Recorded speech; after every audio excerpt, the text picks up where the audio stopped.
have to be ready, and in some cases, it's not going to be nice. The fight's coming to you on a whole different level. They're loaded for bear. Joe Russinello. Frontline with Joe and Joe Pasillo, as always. They're not going to take this lying down.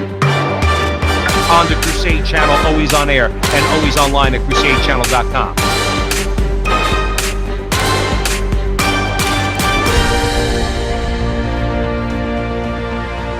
Welcome back, everybody, to the front line with Joe and Joe Pasillo, as always, joined by Joe Russinello. And once more, dear brothers and sisters, oh man, are we going into the breach on the Crusade Channel.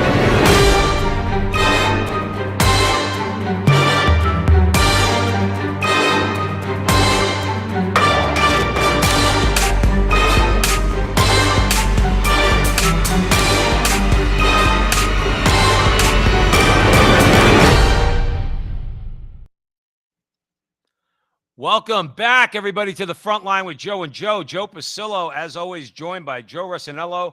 And we are going into the breach, brothers and sisters. And you know what, Joe, what I want to do tonight on the Crusade Channel, always on air and always online at crusadechannel.com. Let's talk about Democrats. Not talking, let's say, like we normally do, which is attacking them, all right, which they deserve.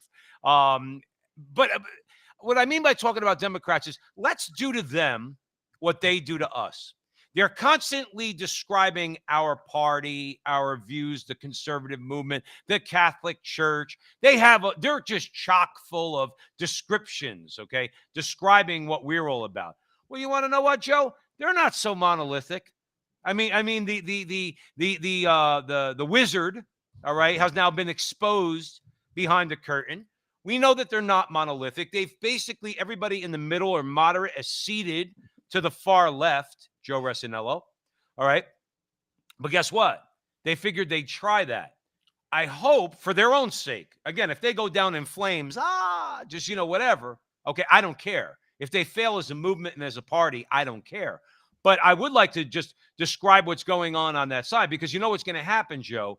You're going to get defectors who are going to start to disassociate themselves with the psychotics. And right now, the monolith that you see, and the monolith they want to portray, Joe, is the view of the party from the point of view of the psychotics. Okay, then that's when I say psychotics, I mean Joe Biden. Okay, you actually have to have a mind to lose one. He doesn't even have a mind. Okay, but just throw him in there. Nancy Pelosi, AOC. Okay, Adam Schiff. All the rest of them. I mean, that's the squad. They're psychotic, and they want you to know that they're psychotic. But then you have a bunch of people in the middle, Joe, that are probably saying to themselves, look, I gave them their shot. I want to pull back from that. I don't want to be known as a Democrat that actually agrees with them, because I don't agree with them. And we're going to see how that plays out. Does that make sense to you, Joe Russinello? Well, I'll be honest. Sometimes, like when we do our show, I try to appeal to sane people, objective people, independent people, because believe it or not, I mean, when you step outside of Twitter and various chat rooms on social media and you talk to people, again, I live in New Jersey, and while a lot of people vote for Democrats simply because they belong to a union, frankly, they're not that concerned about social issues. This is a lot of America. And there's a lot of people that, frankly, just haven't drank the Kool-Aid. And the Democratic Party, frankly, has lost them. This has been said. Van Jones just recently said this on CNN. And as he said that, I swear, I thought tears were going to go down the cheeks of the people sitting next to him, because he's right. James Carville has said this. He said the people in the South Side of Chicago do not speak the same language as the people at the University of Chicago. They don't want to get it. Now, let's just take it to Joe Biden. And we said, I mean, I don't want to get into I told you so. That doesn't really do anything. Why not, Joe Russinello? Go ahead. No, get into the I told you so. Honesty, Joe Biden was the Trojan horse for the Democratic Party. So many people said, oh, he's a centralist. He's a controlled politician. And frankly, the cat's out of the bag. Kamala Harris cannot carry that party. They need the Trojan horse, because we've said this time and time again. Their greatest problem is the radical left. They control the voice of the party, and they don't relate even to Democrats. But they've allowed that, Joe. Again, political decisions are decisions nonetheless, and as a party, they allowed that. They allowed Ilhan Omar and Presley and AOC and the rest of the psychotics to control that party. And then the so-called moderates, because they couldn't stand Donald Trump, they just jumped on board with them. This is of their own doing, Joe Russinello, okay? This is of their own doing. But guess what? I would never, probably in a million years, vote for Kristen Sinema, okay? I could vote for Joe Manchin because he's pro-life. And if I lived in West Virginia, I probably would vote for Joe Manchin, okay? To me, it's like, it's not even like saying, well, Joe Manchin, a conservative Democrat, does that make him a liberal Republican? Joe Manchin as a conservative Democrat is better than a liberal Republican, okay? Joe Manchin is a guy who is conservative on social issues. Now, my point is this. They've been getting a lot of press, Joe Russinello, because they're not going to do things that are, quite frankly, un-American. And the face of the Democrat Party right now, by any objective standard, is an un-American face. That's no question. It's no question about it. If you're objective, and you're right. And but this is, again, Joe, of their own doing. Correct. Their own doing. Because when you get up there and say, we don't like what the Supreme Court has done, we're going to pack the court, that's not American. They can say what they want about it. Ending the filibuster that's been there since before the War of 1812, okay? On important issues, you need a 60-vote majority in the Senate. That's not American. But they don't care about being American. But guess what? There's a lot of Democrats, Joe, that actually do, aside from Manchin and Sinema. So I want you to get into, for our audience here at the Crusade channel, okay? Biden got punched in the face, figuratively speaking, because Manchin and Sinema came out again, Joe. Again, because because pressure's being brought to bear on them. They came out again and said, we're not going to support ending the filibuster so we could codify Roe versus Wade. And Sinema, unlike Manchin, is pro-choice, but she's not willing to end the filibuster. That smacks to me as being a little bit more American than being more Democrat. What say you? Well, absolutely. I mean, listen, they want an ideological change. People have got to see this. You see, the outcome that they're seeing doesn't matter to them. They're trying to push America to the left. They want a more socialistic America. They do. I mean, period, end of story. Even with the gas crisis could stop next month. Sure it can. It really could. With the stroke of a pen, gas goes down $2. They're not willing to do that. Right. They're looking to change. And here's what they don't understand. And here's the bottom line. Cultures don't just change. We tried to do that in Iraq. It didn't work. It doesn't change. Listen, even Vatican II. Vatican II took place 60 years ago. And I've heard this said in different commentaries. It takes 100 years for a council to take root. People don't just don't. And this is the way it works, human nature. It's not going to work because even Democrats, and forget about independents, they have to mask their motives. And that's where Joe Biden came in. But the problem is this, the kimono is open. Yeah. And it really is. And proof is in the pudding. I mean, Joe, real quick, they don't want, but here's one thing. They got their sycophants and their comrades in the media, okay, to make it seem like they're monolithic. They're not, and they don't want you to know about the title of this show, okay, that we're talking about tonight at the Frontline with Joe and Joe on the Crusade channel. They dare not mention this. They don't want to talk about this. You think that they want to trash Kristen Sinema? From my understanding, she's pro-choice. She's a bisexual, okay? She's a senator from a red state, okay? They don't want to talk about her actually talking like an American, respecting our institutions, saying, no, I don't want to add 6 justices to the Supreme Court. I'm not going to end the filibuster to undo what the Supreme Court just did. Supreme Court gave the legislative process back to the states vis-a-vis abortion. She doesn't want to end the filibuster that's going to make this legal on a federal level. I, again, don't know how all the minutia works. I don't know if they even passed a law on the federal level, if it's with this ruling from the Supreme Court. But nonetheless, is that when you look at people, and we're going to talk about a gentleman in a little while from Texas, okay? A Democrat, Joe Russinello, I'm going to hand it back to you. What they need to understand, and their comrades in the media really, like you said, when you say the kimono's open, somebody ought to just go on the show and say, listen, you're not all unified. Not everybody thinks like AOC. Not everybody thinks like Ayanna Pressley or Ilhan Omar, okay, or Rashida Tlaib or Adam Schiff or Most Swalwell don't, or any Joe. one of these psychotics. Okay, not everybody thinks that way. We're going to shed light on Kristen Sinema, on Joe Manchin. We're going to talk about this representative from Texas in a little bit. And Joe, you remember a few months? I'm going to hand it back to you. Remember a few months ago, before the election, or no, the last year before the election, and she's a congresswoman from Virginia. Now, she's a typical shrill liberal, okay? But she was on a conference call, and she said she was dropping F-bombs beyond belief. She's a liberal Democrat. And she said, you better effing stop talking about socialism. She's talking to other Democrats, okay? They were on a conference call. You better effing stop talking about socialism. Stop effing talking about defunding the effing police. You want to know why, Joe? Because she's not insane. She gets it. It's not, you know. Joe, well, let's talk about Texas. You have what's his name, Henry Salah. Basically, he's a Democrat. He's a pro-life Democrat from Texas, Right. and he basically addressed AOC this week in the Washington Examiner, and he basically said, "Who she decide what's the standard to be a real Democrat? I'm an American, a Texan, and then a Democrat in that order, and I will continue to fight for Texas values and not let coastal elites bring their failed agenda to our communities." Now, let's be objective for a minute. He can get away with saying that in Texas because clearly, as a Democrat in Texas, you can't go too far to the blue because you're going to lose. Just like in Arizona, you can't do that either. Let's be honest. I mean, Sinema doesn't have that luxury. But this guy is pro-life, Joe. No, I mean, even aside from not going to the blue, but if he starts talking pro-life about transgender issues and guns and third trimester abortions, he'll be out of a job so fast he won't even friggin' know what hit him. But Joe, real quick, but what I think is the real story here with this Henry Cuellar, I believe is his name.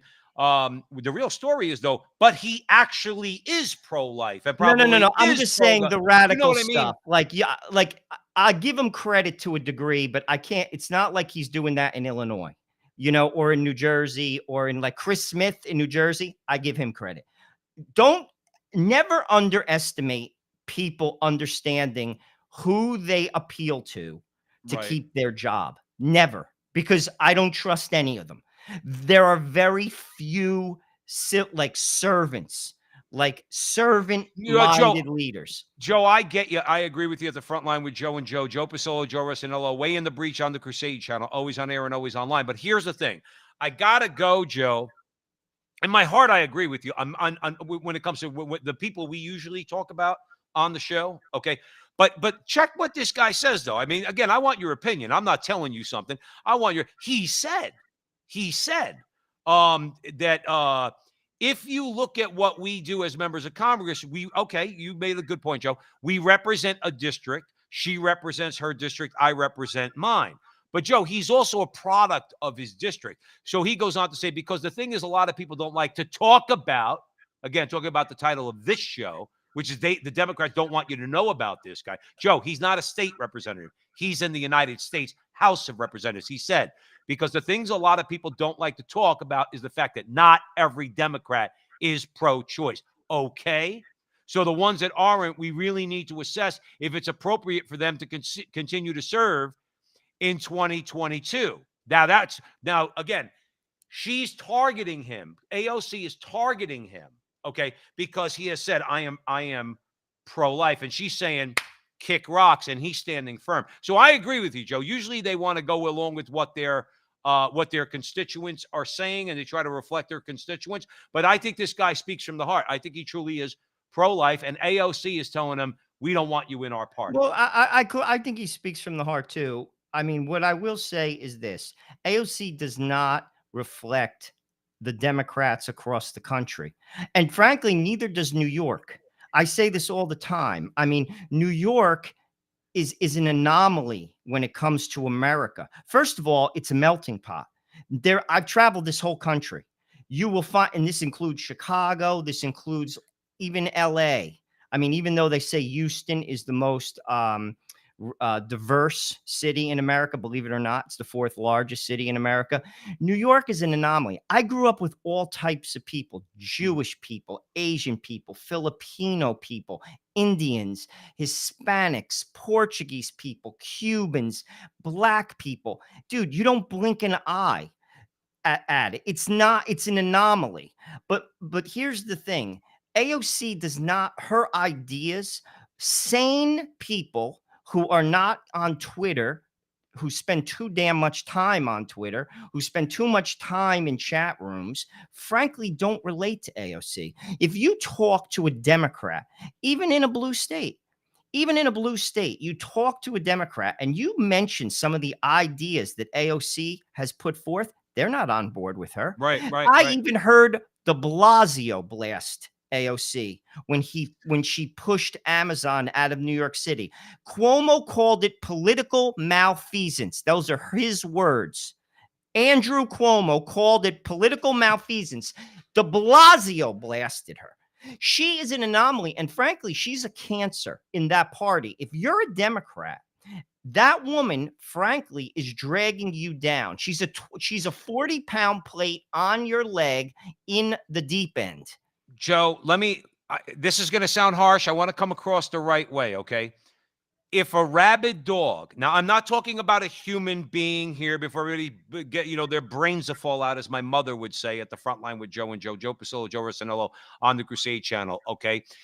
If a rabid dog has cancer, okay, or better yet, a rabid possum, okay, then I want that cancer to eat that possum, and I want that possum to die. And what I'm equating here is a rabid possum with a cancer to the ideas coming out of this Democrat party, this Democrat party. Their ideas are a rabid possum, and if she's the cancer that's causing that party to die politically and culturally, then good. Then let her stay there and let them commit political suicide by keep pushing her forth as the face of that party. My attitude is knock yourself out. Every time they criticize Joe conservatives and say, well, is Donald Trump the face of your party? Well, when he renegotiated NAFTA, he was. When he stood up to China, he was. When he stood up for workers' rights, he was. When he nominated Kavanaugh, Gorsuch, and Amy Coney Barrett, and more importantly, stayed by them, yeah, he was the face of my party. I'll gladly say so. I'll say that to them right in the face. Can you say the same if you're a moderate Democrat about AOC and Presley and Omar and the rest of them? You go out in public and say, yeah, AOC, that little bartender actress from Queens, she's the face of our party. That's political suicide in Texas and many other places. Here's the thing. The cancer in their party is the media, because they don't want to hear like people like, say, Van Jones, who spoke. Well, Joe, do they work hand in hand real quick? No, but here's the thing. They represent a small percentage of the party. You don't hear about this Democrat in Texas on CNN. You don't hear about Democrats in New Jersey who say work for UPS, who just want to, I'm not excusing their vote, but frankly are not socially basically aware. They just want to keep a job and they have a union job. They don't represent them. And this is the problem. The elites across the board are basically in cahoots with the media, and the media speaks these terms, because here's the thing. The elites live in a bubble. Do you think that if you make, say, a couple $1 million a year, that $5 a gallon in gas affects you in the least? Do you think that your grocery bill, it doesn't? Do you even think that the schools that are putting forth these crazy ideas, your kids don't go to those type of schools? Right. Like, this is a bubble. And frankly, this is the problem in America right now. And I'll say it again. And I said it last week. Bernie Sanders gets this right. Special interests run America on both sides of the aisle. The Republicans and the Democrats, they don't speak for the people. All right, but then obviously, okay, they've tried this. Now, Joe, you know as well as I do, there are people that we know in our lives who you and I wouldn't consider insane, but they are still more than willing to vote for the AOCs in their own party, even though the AOCs are. I don't know if they'll vote for AOC, dude. I know, Joe. I got people in my family that are going to vote. Governor Murphy in New Jersey is a psychotic. He's one of the people that we call psycho evil. In other words, his ideas suck. whether it's abortion, transgenderism, the whole 9 yards. Joe, there are moderate Democrats in the state of New Jersey, and we know them. We have them in our families, and they're amongst the people we know that are going to vote for Murphy no matter what. But I They think take their Murphy votes is a for far granted. cry from AOC, Joe. Like Murphy is a dog. Dude, he's a dog. AOC's insane. Like, I think Murphy is too, Joe. With all due respect, oh I think no, Murphy's just as insane. He's a dog, but he's a multimillionaire. He's one of those elites. His life, again, take it from his perspective. The problem is people trade a crumb for something much bigger. Like they want to keep their stupid little union job, frankly, and they trade in the soul of the country. I mean, keep this in mind, Joe. I mean, the most conservative states in America, South Dakota, North Dakota, and maybe Mississippi. Arguably, maybe those are the three. I think Mississippi is, in fact, the most conservative. But like if, tossing it up there, those two, Wyoming's real conservative. Maybe it's 57% Republican, 43% Democrat. Right. That means in the most conservative state in the United States, over 40% will vote for a Democrat. That means that there's a lot of people in that state that you could speak common sense to, and AOC does not relate to them.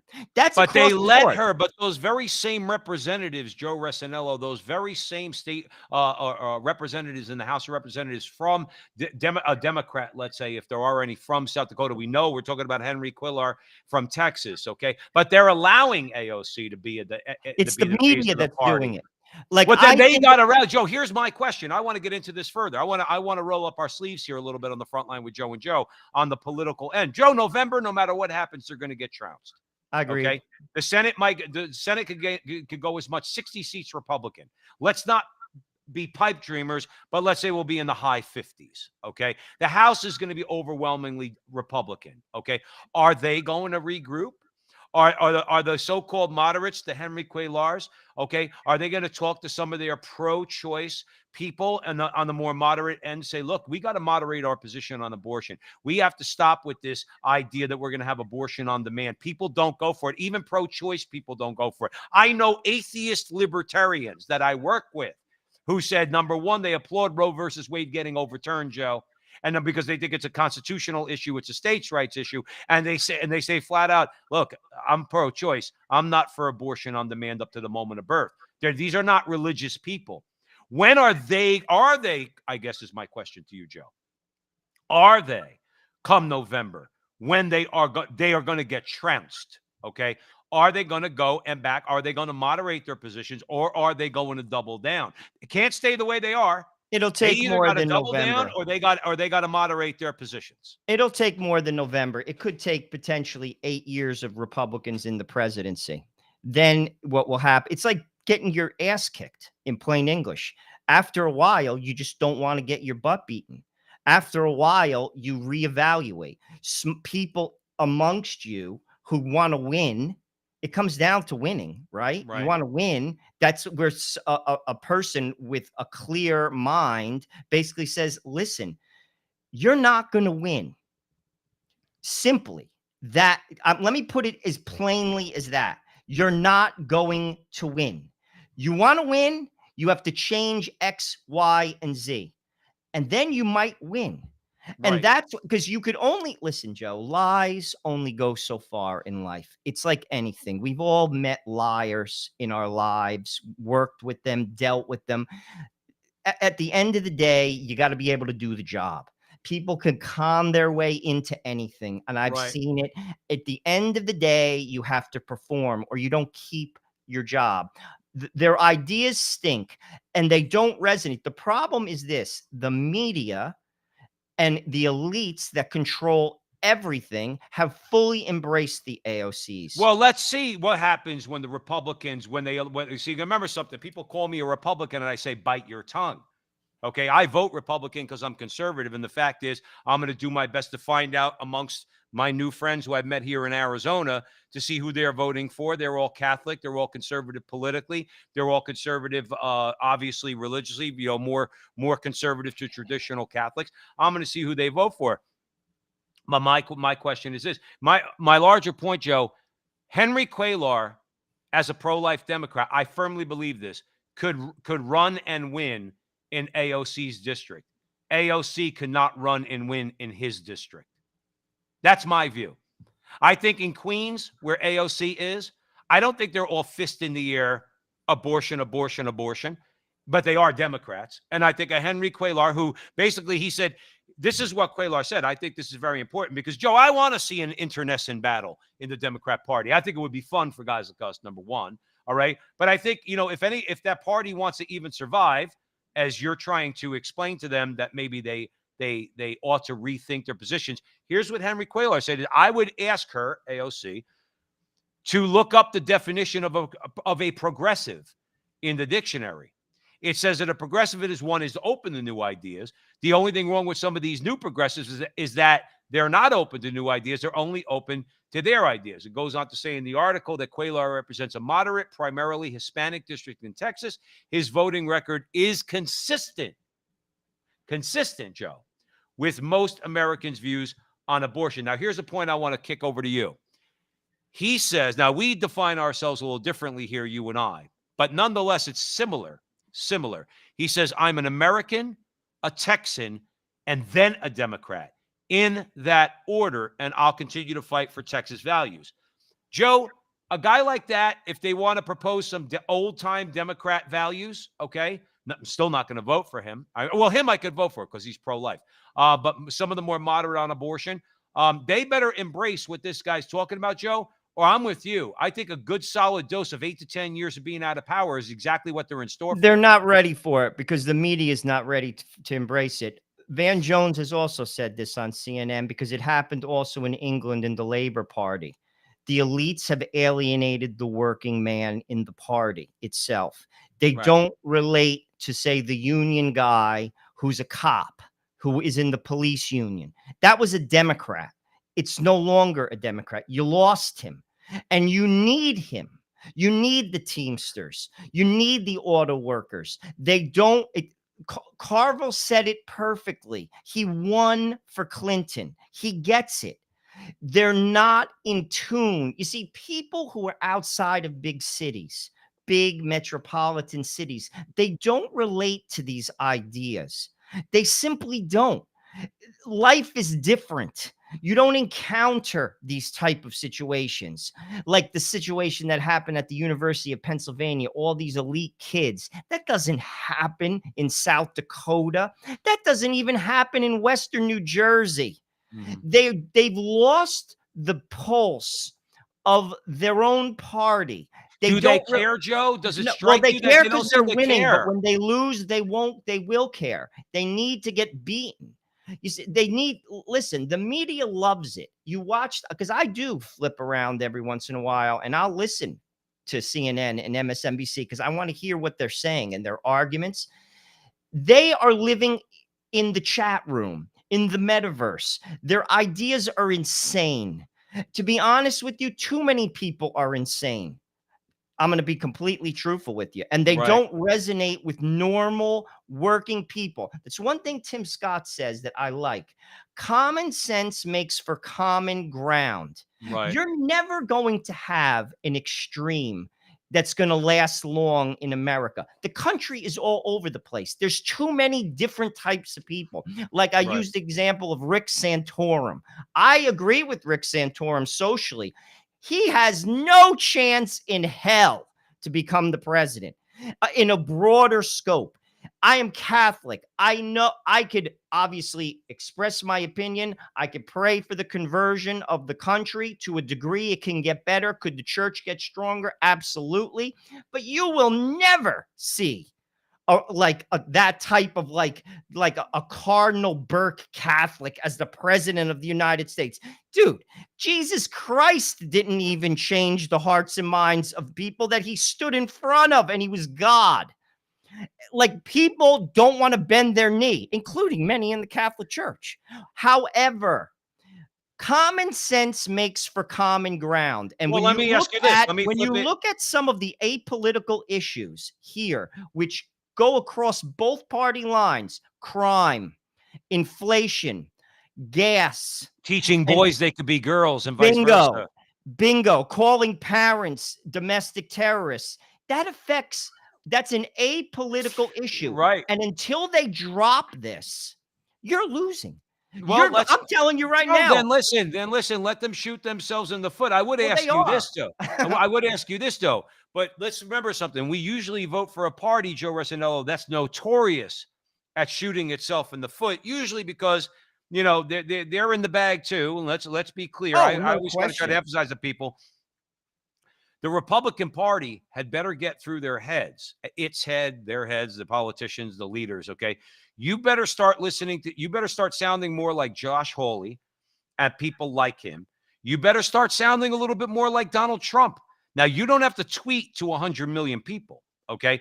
But you better start sounding more like him when it comes to China, or when it comes to Canada and Mexico, when it comes to workers' rights. Yes, when it comes to abortion. Donald Trump, Joe, I've said to you before, I live in Arizona now. Okay. You know how many people voted for Donald Trump around here who are pro-choice, and it didn't bother them one bit when he said, I'm going to nominate people from this list because I want Roe versus Wade to get overturned. These people are not fist in the air abortion. Abortion's legal, illegal. They don't care. They'll vote for a conservative anyway. Republicans need to get it through their heads though.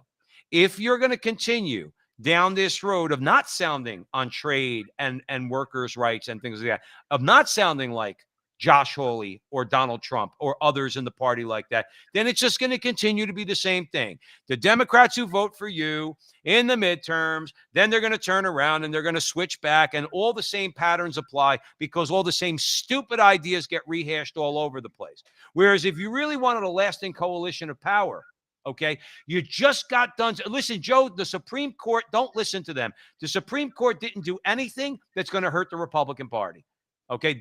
In fact, if anything, it's going to help, because people say, yeah, that's right. The Supreme Court took away my rights for the last 70 years, and I in the states want my rights back.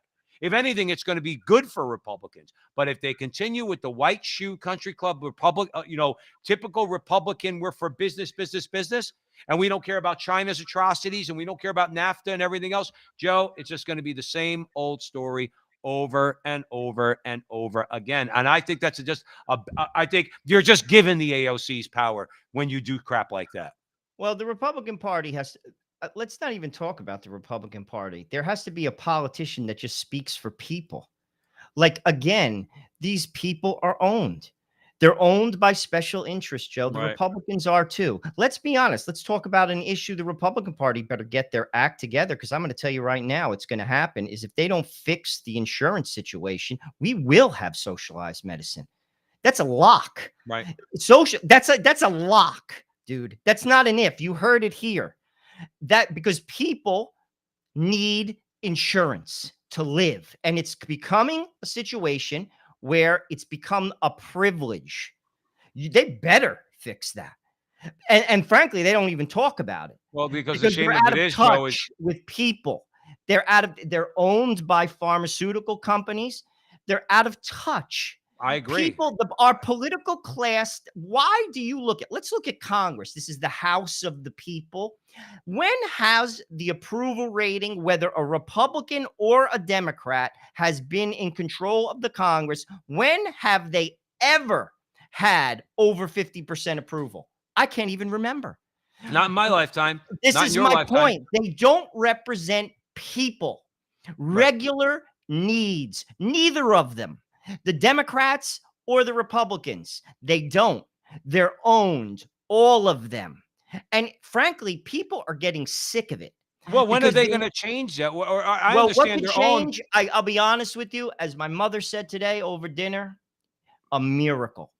Maybe there's a miracle, because I don't think, politically speaking, listen, America, with all her flaws, and I have traveled to over 30 countries in this world, Joe. I have seen a lot of this world.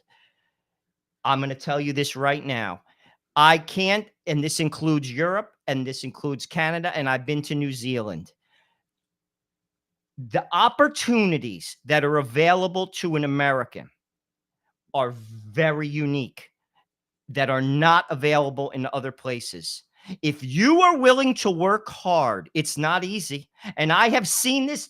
No one can tell me different because I've witnessed it with my own eyes, people I went to high school with, and I'm one of those people. I come from nothing, and I've worked for the biggest investment banks in the world. That does not happen in Europe. That does not happen in Canada. That does not happen in New Zealand. That sure as hell doesn't happen in South America. That is a unique aspect of America, and it's still there for people. It's slowly shrinking, though. But I will tell you this, with all the flaws of this country, if we don't, and politically, it's not going to get corrected. It has everything to do with the culture.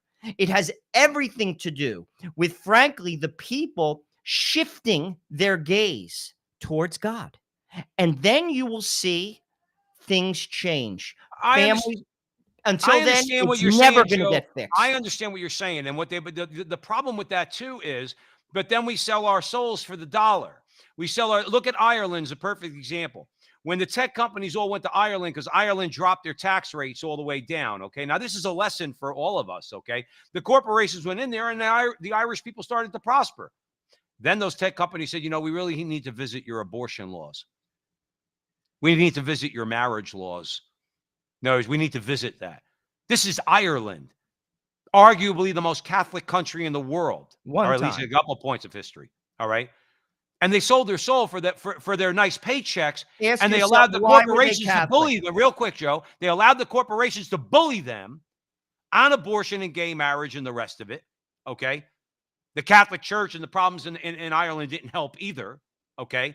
But my point is, I agree with you. There are many unique opportunities, but corporations shouldn't be allowed because they provide us these good jobs to get away with what they're getting away with. Well, I think that's a fad that's going to fail. That's going to fail. But why was Ireland? This is what I want to revisit. Why was Ireland so Catholic? Because they were persecuted. Why is Poland now so Catholic? And the Polish who are here? Because they were persecuted. You see, right. God sometimes works in ways we don't realize. Maybe a revival will happen down the road. We just have to, frankly, suffer. Because people, sadly, that it's like in the Old Testament with the Israelites. There's just periods, peaks and valleys. People don't listen. They don't listen. And frankly, and even after people get burned, some people still don't listen. But ultimately, the solution is never going to be political. It's never going to be. I always say this. Politics is like a sandbox when you're a little kid. The strongest kid in the sandbox controls the sandbox. And then another kid comes in who's stronger, pushes him out, and then all the sand comes onto the other side. And then another kid comes in and the sand goes. That's politics. Politics, it's the heart of the people, where people have to look these people dead in the eye and be like, you're out of your friggin' mind. I'm sorry. You're out of your mind. But Joe, but along the lines of what you're saying, is it encouraging to know, and we mentioned this last week at the Frontline with Joe and Joe Pasillo, Joe Russinello, we're way in the breach on the Crusade channel, always on air and always online at crusadechannel.com. Isn't it encouraging, Joe, that if you do live in Texas or New Jersey or North Dakota, South Dakota, California, but isn't it encouraging to know that if the federal government now, because of the actions of the Supreme Court, that if the federal government was to pass a law, that basically the states now have been empowered, as they should be under our system of government, under our Constitution. The states are supposed to have powers, more powers than the federal government on many of these issues. It's encouraging that I think that I could actually make a difference in Arizona, almost to the point, Joe Russinello, where I say, I don't really care who my U.S. House of Representatives is, and I don't care who my senator is. Now I do, and I will vote in those races. But what's most important to me and my family, because of what the Supreme Court has done, is say, if I have Brnovich, who's a Republican here, and let's say Blake Masters as our senator, okay, I don't have to look at them in the face. In other words, I'll hold them accountable, but the real people I have to hold accountable are the people in Maricopa County who represent me at the state legislature. In other words, it's encouraging to know that the Supreme Court recently, and this is really, Joe, what has their brains exploding on the left, is that it's got less to do with abortion and more to do with the fact that the Supreme Court is saying, we're out of this. This is your business. We should have never been involved in this going back to the 1950s, and we're sending back that stuff back to the States. My point in bringing it up, Joe, along the lines of what you're saying, is that it's encouraging to know that we have a significant amount of our power back, because fighting on the state level now has become a lot more important than fighting on the federal level. Would you agree? That it should be that way, but that's for now. And here's another thing: as cities, Joe, get smaller because of the way that business is done, a lot of the cities are going to spread out into other parts of this country, and the political dynamic is going to change. The country is in a Okay. shift, Okay. just like during the Industrial Revolution. People left farms and came into cities. Why?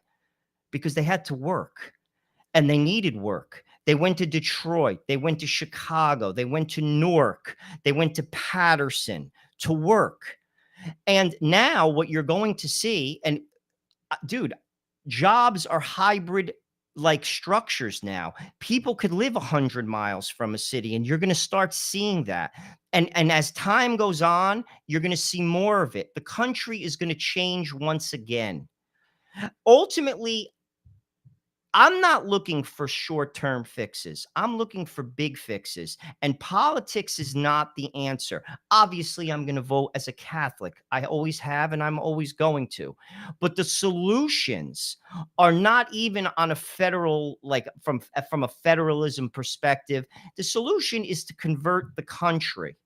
And that lies directly with the church and its hierarchy. Someone said this in one of our interviews. The country is as strong as the Catholic Church is strong, and she is weak. I agree You with know, that. I was driving yesterday with my wife through Teaneck, New Jersey. It's a predominantly Orthodox Jewish community.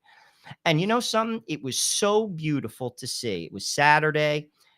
All the families out walking to the synagogue, young families, old families, grandfathers with their sons and their grandsons in hordes.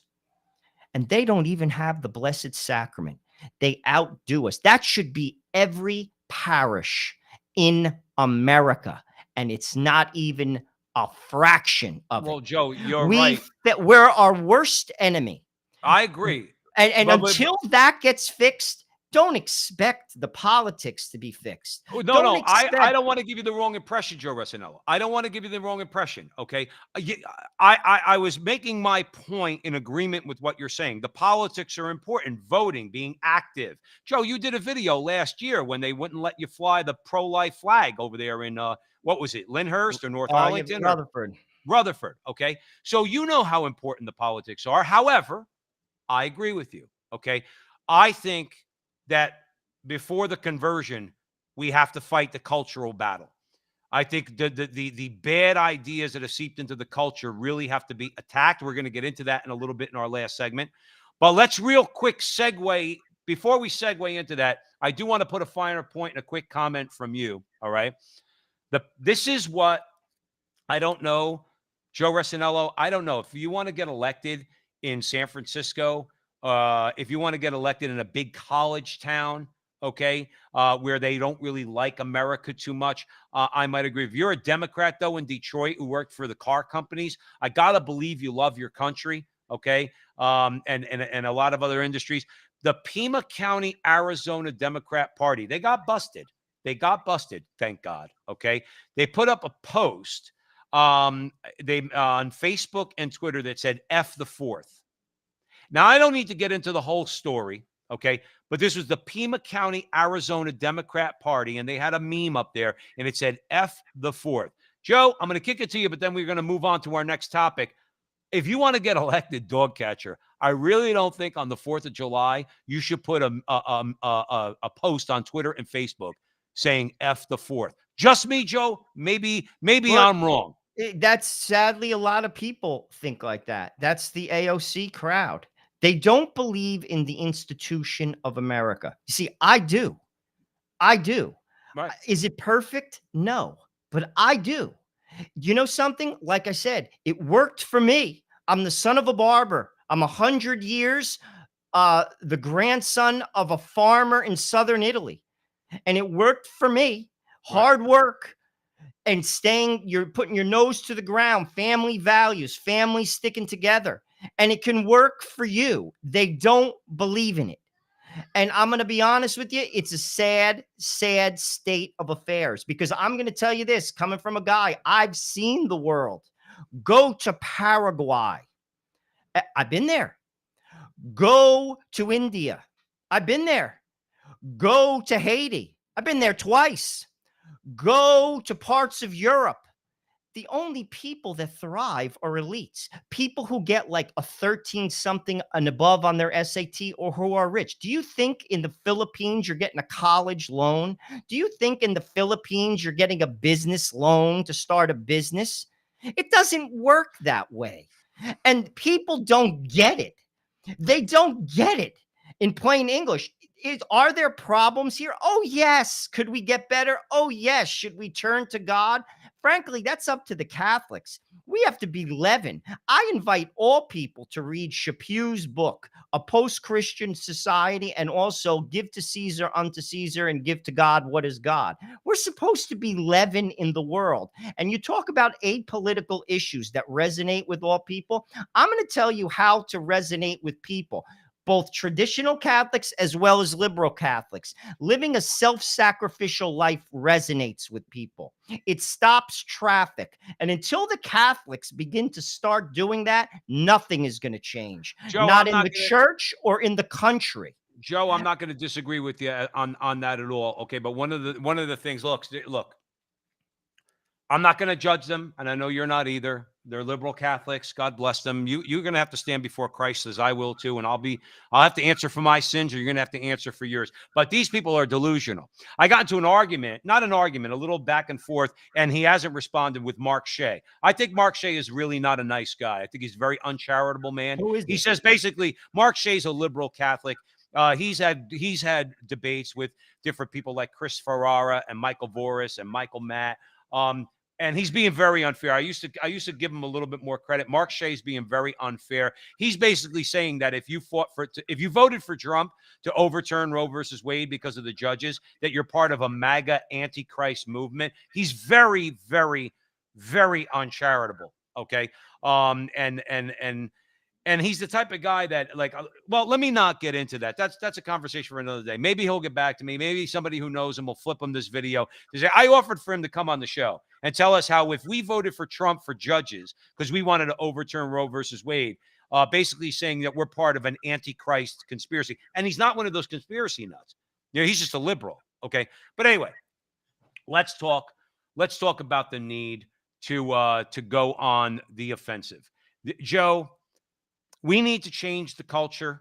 We know that. I think by changing the culture, but one of the ways we're going to do that, okay, is we need to go on the offensive, and we have to, at the very least, stop being cowardly in the face of all this garbage that's going on out there. And it is garbage. And I'm of the opinion, Joe, we don't have a lot of time left at the Crusade channel, always on air and always online, few minutes left. But conservatives, particularly conservative Catholics, aside from what we do, Joe, in the church, which is adoration, confession, Eucharist, we know the formula. The formula is, Christ left us a very simple formula. Having said that, conservatives in general, cultural conservative, culture warriors, we need to start pushing back harder against these pride parades and things like that. Because, Joe, not for nothing, they do things that are so outrageous. You would think, I really need to defend myself if I attack this stuff, this nonsense that they're doing. Unfortunately, we've become so coward by the cultural left, we're afraid to open our mouth, even when guys have their junk hanging out on the side of the street at one of these so-called pride parades. But talk about that a little bit. I think we need to go on the offensive. I'm tired of being on the defensive. Well, I'll tell you what, I think it's proven that the offensive works, because it's been proven that it wins in the courts. We've seen that. It works. It's like walking through it's how you do it, obviously. Even people, speaking of this story, I mean, it's Jonathan Van Maar in LifeSite News. He's talking about basically some of these pride parades are pretty vulgar. And they are. You see guys on all fours with dog masks They're on. obscene, Joe I mean, Russinello. like, it's absurd. You see these pictures, and frankly, I'll be honest with you, even if you're for same-sex marriage, I don't know how anyone would subject a child to such insanity. I mean, you see pictures of this, women with their shirts off, like men. I mean, like, even if you're for that, and obviously we're not, but if you are, clearly that's not for the eyes of children. And Right. you see, and here's the thing about the offensive. It's like there's levels to it. Speaking up is a good thing. We have to speak our mind. We have to speak the truth. Taking them to court is no, actually before that. Boycotts, another good thing. Sacrifice, a good thing. Fighting in the courts, voting, putting politicians. But what's going to change the minds and hearts of people? You see, that's where the offensive, and I'm going to be honest with you, this is where I don't agree with you, Joe, because the most offensive thing you could do is to try to become a saint. That's more than talking, 100 times more than talking. When you live a sacrificial life, you could talk all you want and they'll ignore you equally as much as you talk, but it transcends the political hats. Joe, We have to be willing to lay our lives down in a sacrificial, where I'll be honest with you, I'll use you as an example. Say you fostered 10 kids, 10, and your family, who thinks just like mine, thinks crazy things. How are they going to say a damn thing about you? How? How could they say a damn thing about you? If you basically live a radical life, radical Catholic life, they can't say a damn thing, and you will change people, just like Malcolm Rugridge changed. That's the most offensive thing you can do, and we're not willing to do it. Know why? Because it hurts. We're not willing to do it because it's uncomfortable. And until Catholics do, nothing's changing. Stop talking. No one's listening. Yeah, but Joe, do we not act in the public you square? didn't hear me. It's levels. It's levels. I'm talking about dropping the atomic bomb, trying to change the culture. It's levels. This is acting, but there's a big difference between me and, say, the Franciscan Friars of the Renewal living in Newark and sleeping on the hardwood floor. Mm-hmm. That's a big difference. And this is where we have to act. That's the most offensive-minded way to act, is to live counterculturally like Christ did. And then we'll change the culture. Then we'll change the politics. You won't even have to say anything, because people will be afraid to say anything against you, because your life will speak loud. But we're afraid, and we don't do it because we don't believe in God as much as we say we do. Because if we did, we would take him at his word. But we don't. And that's why we have to pray. And that's why we have to get holy, or nothing changes. Zero. Well, Joe, Zero. Listen. Ultimately, when it comes to the end game at the front line with Joe and Joe Pasillo and Joe Russinello, Joe, I couldn't agree with you more. But I'm going to disagree with you. There still is, but I'm still not going to let them do whatever they want in the meantime. I'm not. No, I didn't say that. I'm not saying you are saying that, and I do want to live a sacrificial life. But the fact is, they have too much power. You see, you know about Maximilian Kolbe because somebody told you about Maximilian Kolbe. If you got shot in the head tomorrow in the public square defending your belief in Jesus Christ and the media doesn't cover it, then nobody knows about it. That's my point, is there still are measures that we need to take, both on this in the culture war, Joe Russinello, okay, and in the political arena. Ultimately, I agree with you that self-sacrifice is really what moves people's hearts, okay? But until people's hearts are moved, okay, we still have to get the message out there. There is still a cultural and spiritual battle that we're engaged in. Now, part of it is that self-sacrifice that you're talking about. I think the major part of it is that nobody's going to listen to us, Joe, if I'm going out and, let's say, for argument, I don't know, a public sinner in some sort of way and being called a hypocrite. Nobody's going to listen to me or you if that was the case. We do need to strive to live holy lives. I don't disagree with you for a second. But, Joe, the people that did that in the last 50 years, all right, particularly those people in the pro-life movement who bore witness, did both. I guess that's really what it comes down to. They lived a life of, let's say, where you couldn't accuse them of anything. In fact, if anything, you could accuse them of being holy people, while at the same time they put on their combat boots, so to speak. You know what I mean? Figuratively, combat boots, and got out in the culture war. Joe, we got about a minute left, so I want to kick that idea over to you. They did both at the same time. Well, obviously, you have to speak. I mean, clearly, speak from the pulpit. We have to teach our kids. That's a given. But ultimately, we have to act. And I'm talking about the issues. Again, there's certain issues that relate to people on both sides of the aisle. The economy. It's an apolitical issue. It's not just a Democratic issue. It's not just a Republican issue. And it moves people. Words move people to a point. Even the best arguments, the best presentations, and this is everywhere from Hawaii to Maine. We are the leaven. Jesus said so. The Catholics, we have all the tools, the sacraments. We better start using them. Right where you are, start using them. And you have to show people the sermon. You have to show people, and then they'll listen to you. And then the politics will change, and then the country will change. And it could happen. You see, that's another thing. It could happen. It has happened in other countries, and it could happen. Do we believe in God? Do we take him at his word? We say we do in Well, America. We've got to We say start we do. acting like it. I agree. And when we do, your example of what you we said, get outdone by everybody, Joe. I use the example of the Hasidic Jews. They outdo us. That could be every parish. They outdo us. Well, Joe, I'm going to say this in fairness, and then we got to sign off. But I'm going to say this in fairness, and I agree with you. And in fact, a lot of those Hasidic Jews spoke a little bit like us in the past and have been attacked by other secular Jews and by the liberal media, or at least they weren't paid attention to when they were attacked for standing up for family, especially in the state of New Jersey.